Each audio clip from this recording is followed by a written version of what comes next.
Hello everyone, today I have a video on one of my latest MOCs. This is the LEGO Freightliner Cascadia lineup. Now both of these are the Dave cabs, so the one on the left is the black one of course, and on the right is the white one. And the white one is slightly different, as you can see, and it's got a spoiler on the top for air resistance. They're pretty similar, but yeah. I'm going to go into more detail on this review because the black one made an appearance a couple of videos ago, but it was a sort of brief review on it. So today I'm going to go into a more detailed look as to how I built these trucks. So let's get straight into it. Now then, before we get into the review, I haven't made a video in a month now. I've been very busy, but I am back now. I'm going to get back to making at least a video a week, and some documentary LEGO videos coming soon as well I'm working on.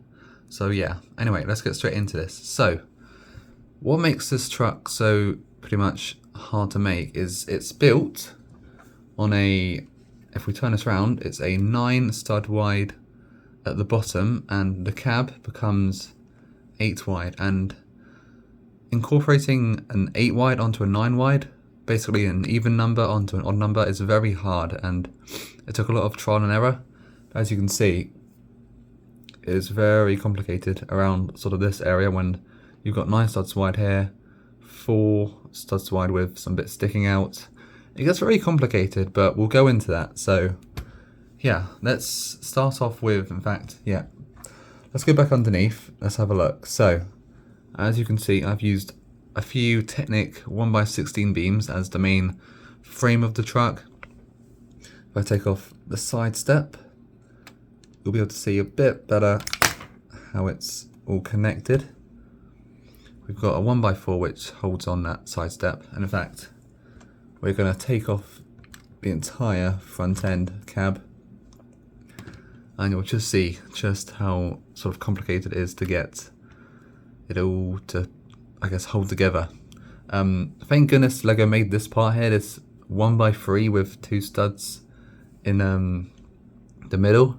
It takes what, an even number to a odd number part, so you've got of course 3 studs with 2 in the middle. That is very handy they made that. That's pretty much what made this possible.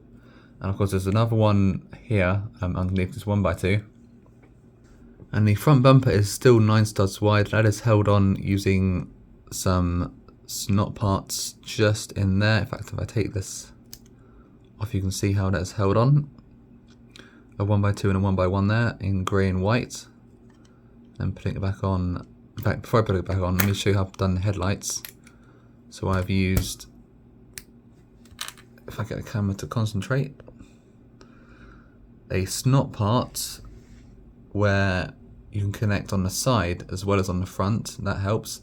Of course, using that 1x2 orange part acts as the reflector / indicator for the truck, and another sloped transparent clear part for making the headlight a bit bigger. That is held on by this sloped part. It is a 1x4 in white. There you go. Now moving to the back of the frame of the truck, we have 4 wheels at the back, which makes 6 in total. I've used some 1x2 parts, 1x2 bricks with the holes in them. That's the cross section one, and that's the circular one. So of course I've got to use 2 different types of Technic pins to hold it in, but that's alright. In fact, can't remember what this is called in real life, but this is what the pin goes in on the truck trailer. That goes back on there. The back bumper, I've got some mud flaps with a little number plate on the back, and 2 1x1 reds hiding underneath there. There's more brake lights, and then some reversing lights, those 1x1 slope parts. Now if you thought making the frame was hard, the cab itself, especially the front nose area, was just as hard. As you can see, if I turn it upside down, there's a lot of parts holding it all together. Now I can disconnect this from the main cab itself. You can see how that's sort of held on together. The grille comes out, it just pops out. But the more stuff I take apart, the weaker it sort of gets. It pretty much holds itself together, this truck. Yeah, you can see how this is all held together. Some snot parts in there, some 1x1 curved parts. a lot more slope parts on the side. If we take this off, that reveals a snot part with 2 studs on the side. We've got this part that comes off to reveal some more snot parts. A lot of snot parts on this actually, but it works out pretty well. We've got this black slope part on the top. That acts as the side badge on the truck in real life. Right, let's have a look at this truck cab. This is probably the easiest part to make actually. It's literally just an 8x4, so there's not much to it. The windscreen's black. The wing mirrors were pretty easy to make. You can see it's used some slope parts. And taking off the roof, there isn't actually anything inside. I probably should have done some detail, but I haven't got around to that yet. There are 2 windows at the back, as you can see. That's pretty simple. And in fact, before I put the roof on, you can see on top we have 5 orange reflectors, which is accurate to real life, and that was quite hard to get right. So if I take this off, you can see how that's all held together.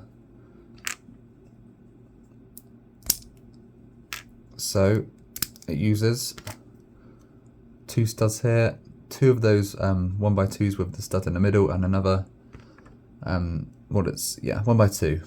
So on the sides you've got the 1x1 with the stud in the middle. That goes, they both go on the edges, and then for the middle it is a 1x3 with the orange bits on top, and that fits in nicely. So yeah, and of course the spoiler goes on top for air resistance, and yeah, that all connects to itself.